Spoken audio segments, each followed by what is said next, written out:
What do you know about politics? What should you know? Forget views, beliefs, and opinions. Politics is really a science, and that's where we come in. Welcome to Inside Political Science. I'm Kirby Goodell. I'm Todd Kent, and we're your guides to what's actually happening in politics. We're using our years of experience to navigate political data, media, money, behavior, and more to educate and inform you. Hello, and welcome to another episode of Inside Political Science. I'm Kirby Goodell, and I'm here right alongside Todd Kent, my colleague in the Bush School of Government and Public Service. And, you know, it's been almost a month since the inauguration, a month of the second Trump term. It feels like it's been a decade, Todd. For people who say not much happens in politics or not much changes, things are changing. It's been like a whirlwind. I mean, you think of it's like a track meet. Every day you wake up and there's a lot to think about. Yeah, and a lot of the stuff. So one of the things, and we've talked a little bit about this, but one of the things that is kind of remarkable is I think there was this sense that the federal government was broken, that it wasn't solving problems that had grown too large, that too many interests were entrenched, and Trump, along with the assistance of Elon Musk, or maybe Musk with the assistance of Trump, I don't know how that relationship works, has taken a sledgehammer to it. You know, it's that is exactly right, and we're hearing grumblings and praises across the board. So it kind of depends on where you fall. But interesting enough, if you look at the deficit, our national debt is now over $36 trillion. And if you look at 2024, I pulled the numbers from 2024, at least estimates on 2024. We had revenues that came in of about $4.9 trillion, almost $5 trillion, but we spent $6.75 trillion. So this deficit of $1.83 trillion. And so, you know, as we see this Elon Musk and this Doge crew going in and making all these hopefully or presumably cuts to the budget, they still have a long way to go. If you cut $1 trillion out of the budget, we would still have a deficit of at least $800 billion. And that's something that it just increases the national debt. Yeah, we have a long-term, so whatever you think about what's going on in Washington right now, whatever you think about what's going on with the Trump administration, we do have a long-term problem. And the long-term problem is we consistently spend more money than we bring in. That means that a lot of the money a lot of our tax revenues aren't going to programs, they aren't going to the military, they aren't going to social services. It's going to pay off the debt. Exactly. You know, the interest on the national debt in 2023 was 14% of the total budget. My guess is it'll be even a little larger in 2024 when the final numbers come in. And so here the interest was not a big problem when interest rates were 1% and 2%. But now the interest rates are larger. That means the amount we're paying for somebody carrying our debt is much greater, and that becomes a problem, and it just begins to multiply. And it's a bipartisan problem. Republicans have contributed to it. Democrats have contributed to it. In some ways, maybe Democrats have contributed less, but not because they didn't want to, more so because Republican-controlled House and Senate would often limit the spending of a Democratic president.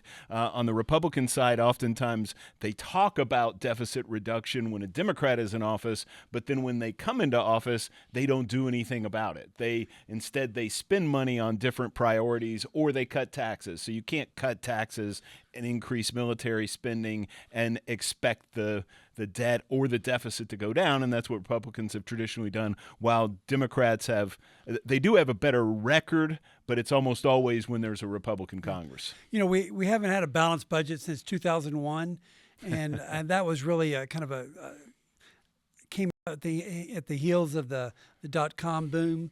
And that type of thing. So it's been a long time. Both parties are guilty. A lot of this spending happened during COVID. And I think that in retrospect, my belief is we'll say, a lot of the spending we didn't need to take place, that it did. But we see tremendous growth in the deficit really in the last 5 years.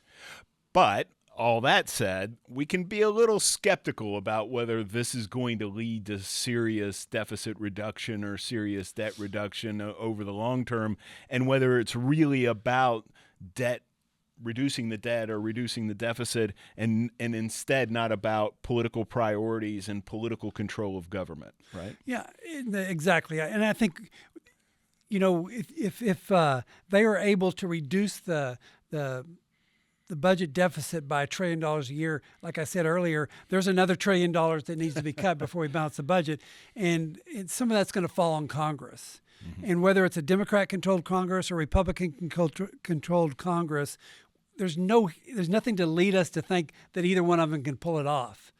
Nobody, when it comes down to it, they don't want to vote to reduce something that impacts their districts. Yeah, and it's not clear to me yet that this is the ultimate goal. It seems to me that the ultimate goal is to take control of the executive branch of government, to consolidate power around the presidency, and not deficit reduction may be something we talk about, but it's not really about gaining control of spending, because at the same time they're doing that, there's also other spending priorities that look like they're going to move forward on the Republican side. It also seems like it's a little bit penny wise and pound foolish. So again, I'm going to mix my metaphors here, if you don't mind. Coming in with the sledgehammer on some of this stuff, you're coming in and you're taking federal agencies, and in some cases you may be getting rid of the expertise you need in order to efficiently run government. And the idea is, we're going to radically shrink government by getting rid of all these people. You need some of those people if you're going to be able to. And, we work at a school of public service. Public service is a noble calling. These people are often highly skilled. They could make more money elsewhere, but they're in public service for a reason. And we've had to hire back some nuclear engineers. We've had to hire back some scientists working on bird flu. It seems not smart, not well planned. And that's certainly what happens when you try to move too fast. You can't actually evaluate in one afternoon employees that have been working on something for 20 years. So that's a huge issue, and it remains to be seen whether government will actually be better and more efficient and more effective with some of the cuts that have been made. But I think you are seeing new priorities. Certainly, this is something that Donald Trump kind of mentioned, that he promised his base, and so I think you're seeing a lot of throwing grabbing the low-hanging fruit and making the base say, yeah, exactly, we did the right thing. And that's why the initial effort was to go after USAID. And one of the reasons why that did seem like a strategically smart choice if what you want to do is limit the size, if you want a test case, right? Most people don't know what they do. They don't know why they're valuable. If they have a real value to the U.S. government, it's building soft power and foreign policy probably, or helping to prevent problems down the road rather than so in a lot of cases the return on investment isn't very clear, and people are skeptical. Why are we spending all this money on this foreign country? Well, the reason is because we don't want a problem somewhere down the road, but that's a hard case to make politically. Yeah, and the difficulty that the Democrats have as they were protesting the changes to USAID is that it's hard to defend some of the spending that has taken place, and what that does is it overshadows all the good things that have happened. Right. And so you've got a department or a group that's done some excellent work, but it's hard to defend that. And so I think they're having a messaging problem. The Democrats, how do we defend the good work that we've done when there's some indefensible kind of spending that has gone on? And then I'm not so sure that Republicans have done that a good job either of really kind of laying out the picture for the American public. There's so much happening that nobody knows really what's happening. Yeah, and the challenge really is there is some spending that that is a return on investment, and we can think of it as about as a return on investment, but there is spending that should have never happened, and sometimes the defense is, well, it's going to a good cause. It's going to a good cause. Is it fixing the problem? Can we see that the problem has been helped by the spending that's already been in place? And sometimes we don't want to answer that question because we believe in the cause that it's serving. And what we really need is, spending in some of these areas and good evaluation of whether it's going to the fix the problems that it's targeting. Yeah, and that's I agree with that, and that I think this is should be the focus for the Democrats is right now is how do you improve your storytelling? I mean, your messaging and what some of these programs mean. It's not that government is bad.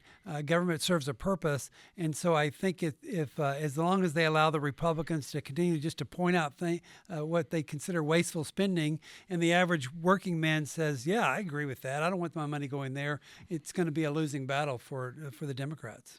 Yeah, I don't want to go too inside on this particular point, but something's been bothering me.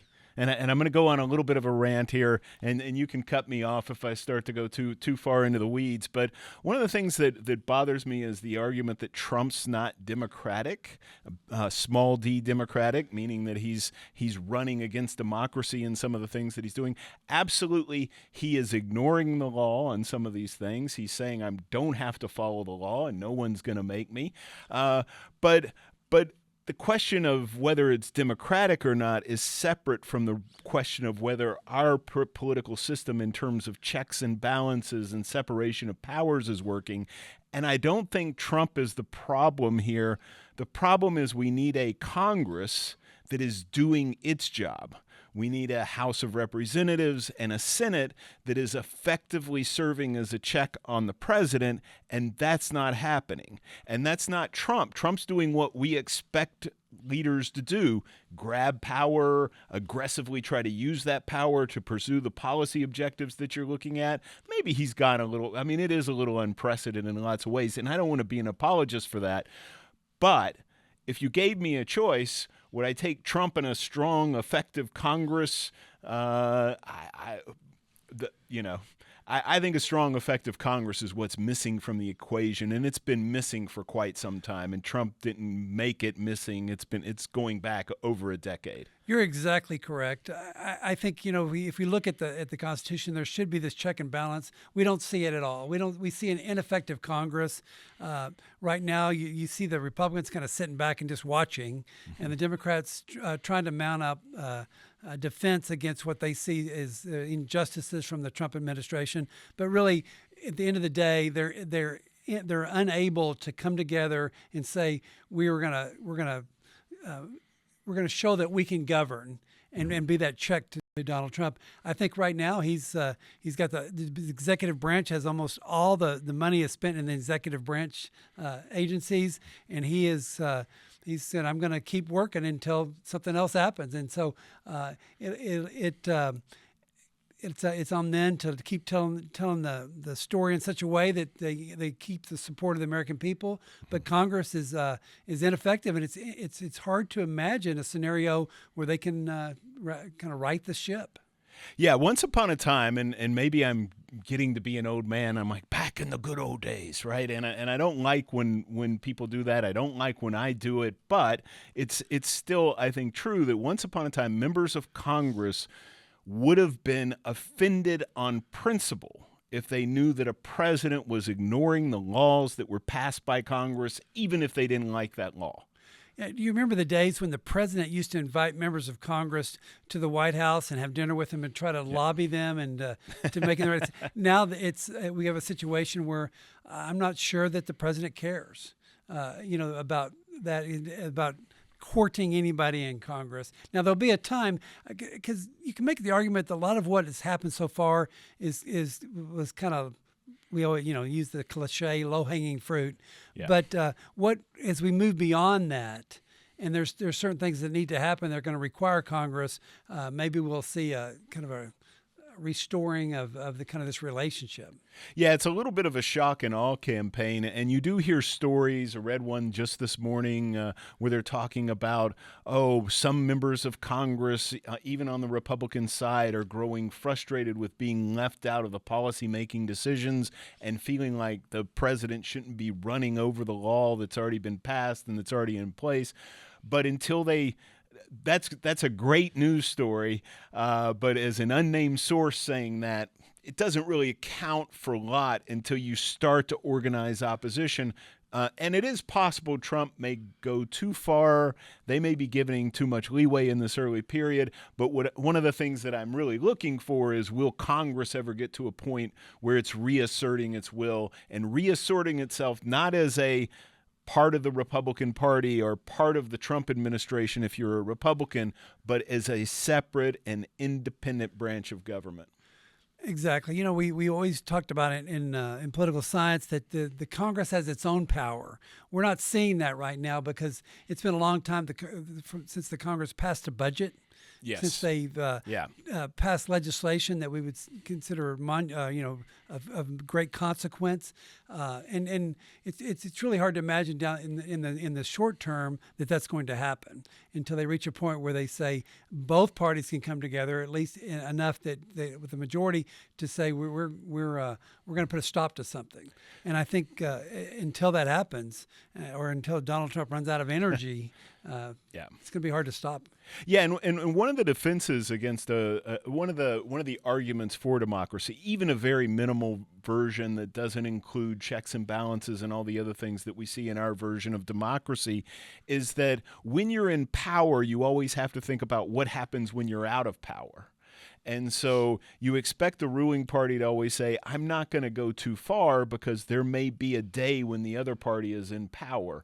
And so I have to think that at some point some of that thinking is going to come through on even if you are supportive of the goals that Trump is pursuing, supportive of the mission that he's trying to do, reduce the size of the federal government, change the course and the culture of Washington, all the things that he's trying to do. Even if you support that, I have to think at some point you have to be thinking what we're doing is we're setting up a Democratic president in the future to come up and act really powerful and ignore Congress and just kind of act in a unitary fashion.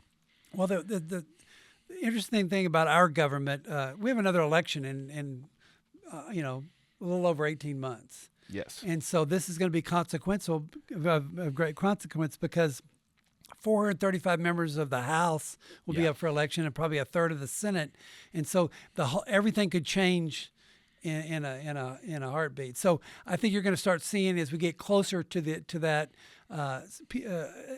members of Congress begin to posture, and whether it's to their advantage to stand against Trump or stand with them, we'll see a lot of that, and I think that'll kind of shake up a little bit of what's going on.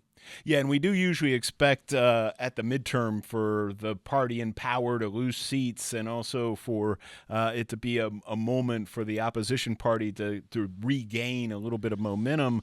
One of the theories there in political science is the idea of the thermostat, and that is that typically when a party comes in, and we saw this with the Biden administration, now we see it with the Trump administration, is they overreach and they do too much, and they believe that they have a bigger mandate than they really do. And part of what comes from that is, in overreaching, they end up losing support. And we've talked a little bit about this in the past in the show. So there's this question about what should Democrats do? How should they message? But in some ways, just being there and being the opposition is all right if the party overreaches and if that thermostatic model works the way we've seen it work in the past. Well, yeah, I think there is something to the fact that the government, our politics is self-correcting. When you get out too far, they'll pull you back. And we saw that. Maybe we can argue that the Biden administration went too far, and then so Trump was able to win. And so there is an idea among presidents that I have a mandate because I won. Right. Even though you didn't win by huge numbers. Right. And so that's going to be interesting. I do think that the Democrats need to figure out what is their message going to be. Mm-hmm. And their message, as long as their message is we're not Trump and we're standing against Trump, we're protecting you from Donald Trump, I think that's a losing message. I think they need a message for the voter, whether it be the economy or something else. But just being anti-Trump is not going to win the day. Yep. I agree they need some level of message, but I also think that if you see this, one of the things that we know about how people think about government is they are, in theory, small government conservatives, but in practice, they're often big spending liberals. And what I mean by that is they like the idea of smaller government. They like the idea of government not being involved. But when you start cutting programs and when they start seeing cuts and when you start cutting the size of government, oftentimes they go, wait, I didn't know you were cutting the Veterans Affairs Administration, or I didn't know you were going to go look for fraud in the Social Security Administration, and that could affect checks going to older people. So I do suspect that the overreach is there. Also, going back to the Biden administration and making the parallel here, I do think what Trump is doing is unprecedented in terms of the ambition, the shock, the awe, the effort here, the willingness to sort of ignore the law in terms of what's been passed by Congress. But where it's not unusual is I remember back when Biden was elected, and I thought, oh no, here we go. When Biden was first elected, there were stories like, could he be the next FDR? Does this present the moment where we get the next great New Deal style Democrat in office? And no, it's not. But he read it and he believed it. Yeah. You know, it's interesting how politics works in America. If you think back to Ronald Reagan, and maybe you and I can remember Ronald Reagan, but not maybe others won't. But you know, as he tried to get the economy under control, things got worse before they got better. So my question is as you make these spending cuts and all this, is there's still a promise that Donald Trump made to the voters about the economy, and so there's going to be kind of a need to show some kind of work on that area, and if not, the midterms could be problematic. Yeah, I mean, they were very close. Even though he won as president, they were very close across the country. Yeah. Just a few differences, and we have a whole different ball game going on. And so, you know, I really do think it's going to come back. He's done things with the immigration that he promised, other areas, but I think the economy is the one that's still going to be judged by, and what's going to happen within the next 18 months. Yeah, and what we don't know is how are some of these cuts to the federal government going to affect the economy? What's going to happen in terms of the jobless numbers or the unemployment numbers? What's going to happen in terms of inflation, especially in terms of his tariff policies and his immigration policies, for that matter? And so there's a lot of uncertainty. But I do agree with you on this very fundamental point. What really matters is when voters go to the polls during the midterm election is, do they feel like things are getting better? Do they feel like things are getting worse? One of the things that I think Trump has correctly identified is a lot of voters feel like the federal government is not working for them and it needs to be fixed. The question is, will his fix make them feel better? Yeah. How long are they willing to stay the course? Yeah. And that really becomes, so that's why, as I said earlier, I really believe there's got to be a better job of messaging, and just not the daily litany of bad spending that they found, but there's at some point making the case why this is going to make things better for you. Stay the course with me, hang in there, and it may get a little worse before it gets better, but being able to convince people that that's a good thing. And also being, I think one of the challenges so far in terms of what they've done is feeling the time pressure and going really aggressive in terms of going after the scope of government. I think the mistake that they have, that's a smart thing if you want to radically change government, but it's a challenge if what you want to do is strategically cut out government that is wasteful and inefficient and keep the parts that you need. And I think what they've done is they've basically cut off the arm to get rid of a wound. Well, that's true, and it's hard to know. Okay, what's the right amount? How many employees do you need in the Department of Defense? How many employees do you need in the Social Security Administration? You know, these type of things. What's the right amount? Yeah. And I'm not sure that we have a good kind of rule of thumb to use or know what the bar is. And that's going to be problematic when if there's a service interruptions or that type of thing. And it was something that we needed to think about. Well, that's all the time we have for this particular part of the show. When we come back, I'll talk with our guest, Josh Kertzer, about how we can make sense of U.S. foreign policy.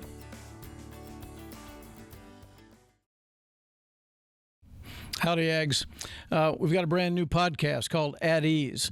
You can find it on Texas A&M YouTube channel or your favorite podcast platform.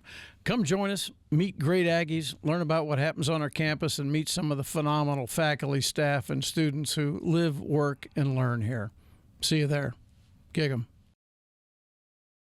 All right, we're back. We have our guest here with us, Josh Kertzer, who's a professor at Harvard.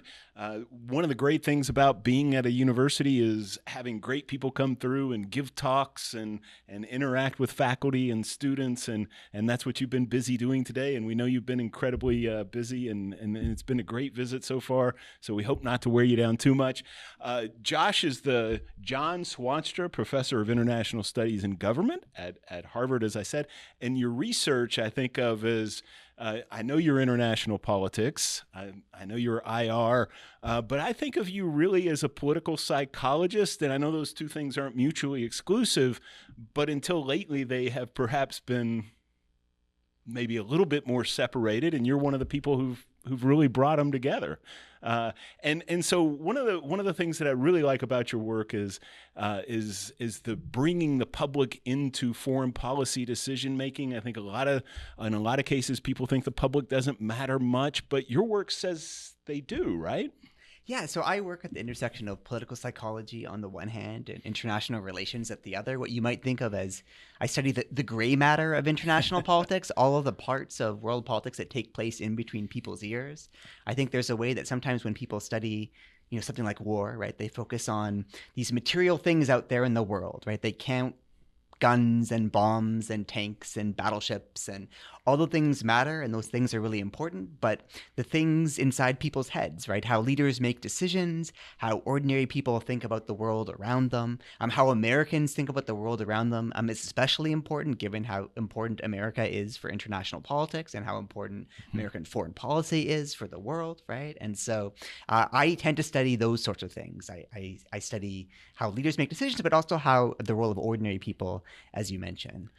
And one of the things you've done, I think, in that work is you've pushed back on this idea that most things are top down, right? And that most of the communicate and people are just sort of either receptive to those messages or manipulated by those messages, but that people have their own way of understanding the world, even foreign policy and international politics, which is sometimes further removed from our daily lives. Yeah, so I think the conventional wisdom that there's a lot of political scientists will have a pretty pessimistic view about the public. They say, look, foreign policy, these are hard issues. They're far removed from ordinary people's daily lives. So most people either don't really have opinions on issues, or if they do have opinions, they're just parroting what their favorite political elites tell them, right? If they're a Democrat, they listen to what Democratic leaders are telling them. They're a Republican, they listen to what Republican leaders are telling them.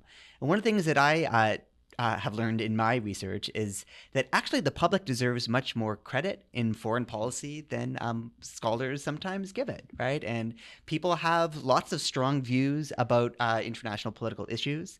And even though these issues are complicated and these are things that are taking place far from people's homes, that doesn't mean that people don't have ideas about what they want their country to do. And one way that I've thought about this is I'm interested in how values matter in politics, and how when people are sort of thinking about international political issues, they boil it down in terms of the things that matter to them, right? The things that they think are fundamentally right or wrong. And they anchor their beliefs in these kinds of principles, which end up determining how they want their country to behave in the international stage. Let me give you an example to make it concrete. So there are some folks who they fundamentally believe, like if you're at a bar, say, and someone brushes your shoulder and bumps into you, and they don't say excuse me or I'm sorry, right? Those people, they're going to get their back up a little bit, right? It turns out that those people, I know that guy. You know that guy, right? I know that guy too, and that guy probably has a similar view about foreign policy, right? Where you think that you need to stand up for yourself. You can't let people bump into you, because if they bump into you, then they're going to walk all over you, right? Or similarly, there's lots of interesting work showing that the kinds of people who, the single largest predictor for who wanted to go to war against Saddam Hussein was support for the death penalty, right? Why was it support for the death penalty rather than partisanship or education or income or race or gender or other things? Because there are folks who believe fundamentally you need to punish evildoers, right? You need to punish people who, if they misbehave or they step out of line, right, you have to make an example of them, right? And that applies to domestic politics, but also applies to international politics. And the funny thing about these values, right, they're ways of making hard problems simple, right? They end up simplifying things. People also, we found in other kinds of research that, and psychologists have studied this as well, that these values, the same things that predict what majors students choose to take in college, also end up predicting, what they want their country to do on the world stage. Amongst medical students, folks in med school, you have different specialties. You can choose to become a plastic surgeon, or you can choose to become a family doctor, right? That again, the same values that predict what you're going to specialize in med school also end up predicting foreign policy views, right? So again, it's the way in which the personal is political in that sense, right? And people take politics personally. Yeah.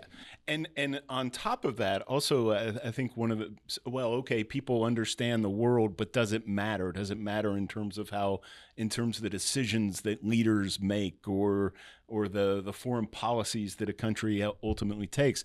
And your work helps to show that there is a connection, right? Yeah. So there are a bunch of different ways that you could think about public opinion mattering in foreign policy, right? The simplest way is simply the idea woters, show up to the ballot box and they're voting with foreign policy in mind. And certainly in the most recent election, there were lots of folks who were doing that. But that's definitely not the only way that public opinion can matter in foreign policy. Another way that public opinion can matter in foreign policy is indirectly. So for example, you have leaders. Leaders are strategic. They know what they're doing. They spend a whole lot of money conducting polls to try to understand what the public is thinking about certain issues, try to figure out how to move public opinion as well. And some leaders are going to be less likely to pursue certain policies if they anticipate that the public is not going to be behind them. But then there's also other actors at home and other actors abroad who are also watching public opinion too. So Congress is going to be much more likely to stand up to the president on other kinds of domestic political issues, for example, if they know that the president's foreign policy is unpopular. And foreign leaders, it's not like Vladimir Putin or Benjamin Netanyahu don't know whether the president's foreign policy agenda is popular, right? The amount of leverage that the president has in negotiating with foreign leaders is partially dependent on their level of domestic popularity at home, right? And so foreign leaders study public opinion polls in the United States just like American leaders do. Mm-hmm. Yeah, and then in addition to that, so if we move from the public, having these values, having these views about world politics, having some influence over it, and then leaders taking into account the public, but leaders are also psychological animals. Is that the right? Should I have said psychological animals? I don't know. But they're also psychology is also influencing leaders in terms of their decision making as well, right? Yeah. So leaders are people too, right? And one thing that I've tried to show in my research is that the psychology of political elites is not that different from the psychology of ordinary citizens. I don't know if you read, is it Us magazine that has the stars? They're just like us feature, right? Yeah. Political elites, they're just like us, right? And the same kinds of psychological biases that ordinary people have, leaders have those as well, right? I think there was a time when researchers thought, oh, well, it must be the case that if you become a leader through a competitive process in a big country like the United States, then psychology must not apply to you, right? That's only something that happens to ordinary people, and the evidence is pretty consistent that that's not the case. Yeah, and we've also really expanded, and your work has been an important part of this from maybe the early days of thinking, oh, we could do a psychoanalysis of leaders and understand how they're going to make decisions. The research is much more complicated in understanding elites today, right? Oh, absolutely. So there's always been this kind of challenge it's called the challenge of assessing cognition at a distance. It's the idea that, in the middle of the war in Ukraine, right, you're not going to be able to take Zelensky and Putin and bring them into your lab at A&M and, poke and prod them and make them fill out your survey. And that's always going to be difficult. But over the last decade, maybe, what we've seen is there's been a rise of folks taking, I don't know if you've ever participated in a psychology experiment, say, right? Yes. But people are increasingly doing those kinds of studies on political elites, right, and political leaders as well, to study how they're making decisions. And usually they end up performing similarly in those experiments as ordinary people do as well, which is something that's interesting to see. Yeah, but it's got to be hard in some cases to get the elites to participate, huh?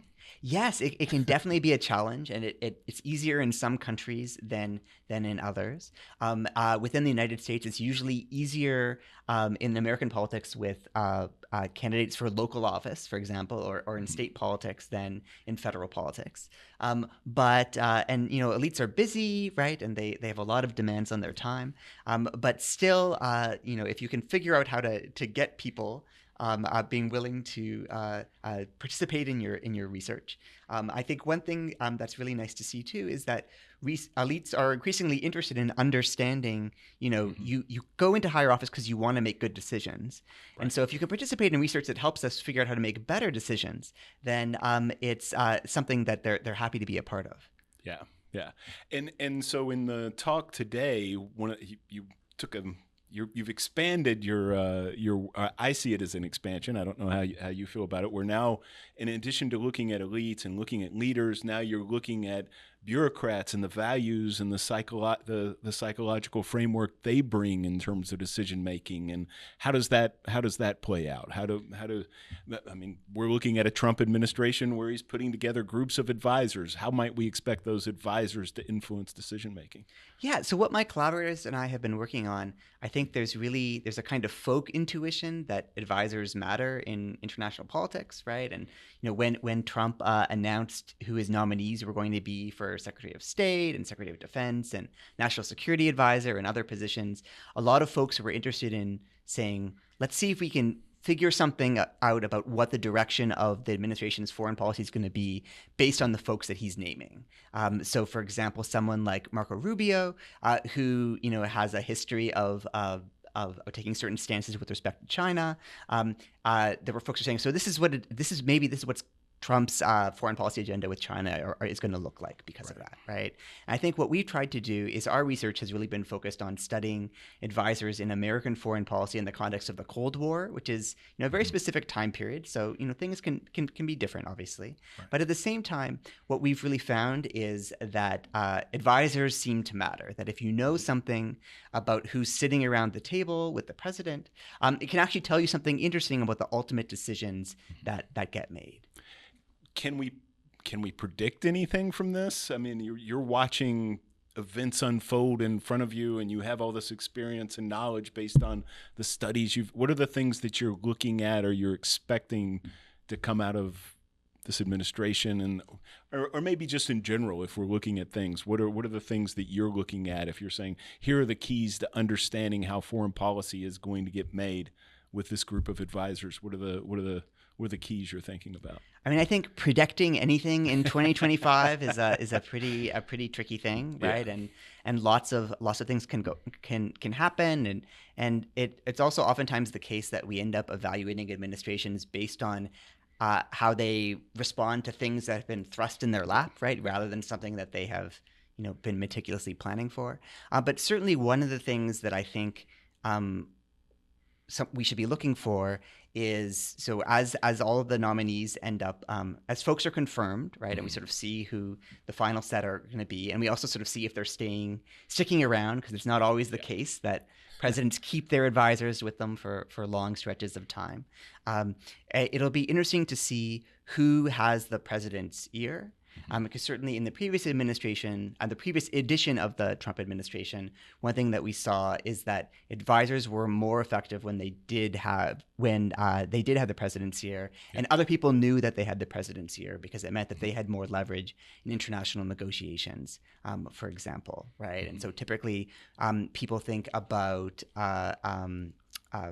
Pompeo, for example, as exercising sort of more influence than Tillerson. say, for example, right? Precisely because he was sort of seen as having the president's ear. And so those folks, then you would expect that their dispositions, right, their general orientations toward the world, it's going to shape the advice that they give. It's going to shape how they frame the situation. It's going to shape the recommendations that they're going to offer. And so I think that'll be one thing to look at. I think one thing that's interesting about the current administration is that also the president has lots of advisors who are not technically part of the of the administration. They're not in these kind of formal roles. Yeah. I think people outside of the administration can also exercise influence. And so the extent to which those folks stay in the president's good books, right, is going to determine the extent to which they are ultimately going to be exercising influence. Yeah, and part of your talk today, you were talking about how hawks win and that people with more hawkish dispositions are more likely to win in these advisor settings.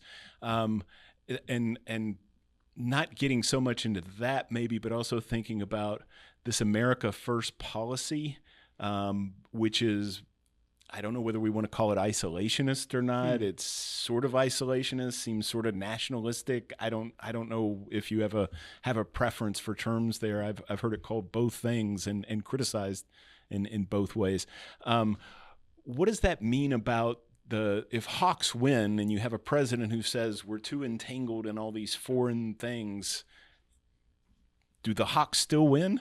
So one thing that's interesting about the current foreign policy situation is, unlike in the Cold War, my sense is that the major axis of debate was very much about hawks versus doves, right? And it almost seems like the axis has shifted a little bit, right? As you mentioned, I mean, you were talking about isolationism or America First or globalism. I mean, another way of thinking about it is, my sense is that there's two different ways in public opinion research and foreign policy. There are two different ways that Americans can want to be involved in the world, right?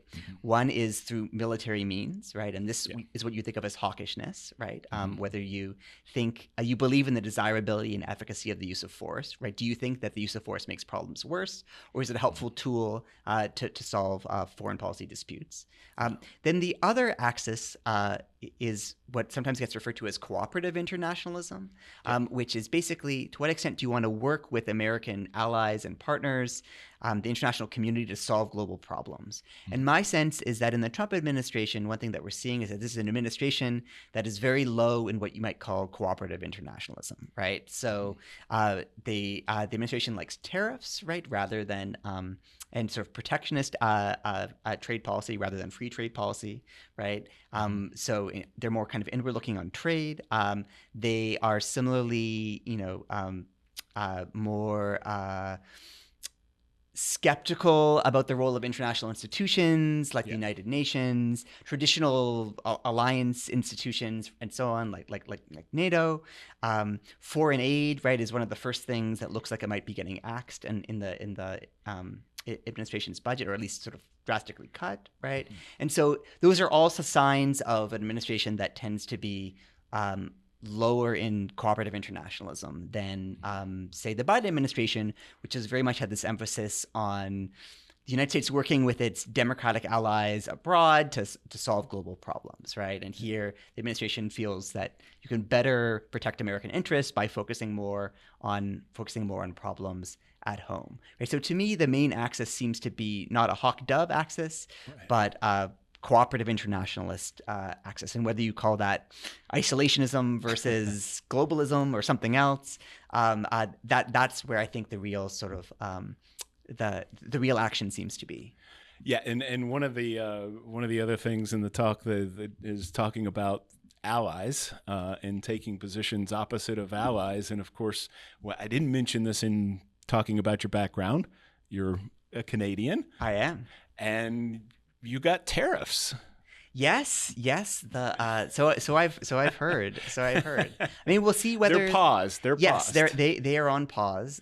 So we'll see whether they get implemented or not. But I think the tariff question sort of speaks to one of the interesting things about the current administration, right? Which is traditionally in American foreign policy, especially among conservatives, there's a real differentiation between how you treat your allies and how you treat your adversaries, right? And I think one thing that's interesting about the current administration is that those traditional lines are a little bit blurrier, right? So the fact that the proposed tariff rate for Canada and Mexico is 25%, and the proposed tariff rate for China is 10%, right? Yeah. Is things are sort of scrambled a little bit, and so this is it's an exciting time if you are following American foreign policy. Yeah, and we all kind of wonder if it's cheap talk and it's leverage politics, or it's actually significant and means something. Trump in Japan today has said no tariffs on Japan. So anyway, I know that's moving us outside of our focus today, and I want to give you the last word. Is there anything else about sort of foreign policy that our listeners should be thinking about as they're watching this administration? I think one thing that'll be interesting to see. So basically, every president since I guess the Clinton administration has come into power wanting to reset America's relationship with Russia, right? Things had been on a bad foot, and they wanted to make it better. And I think all of these efforts haven't succeeded traditionally, right? And so one thing that'll be interesting to see is whether the current administration is able to do this, right? Yeah. I think something else that will be interesting to see is, the past couple of administrations, everyone has been talking about a pivot to Asia.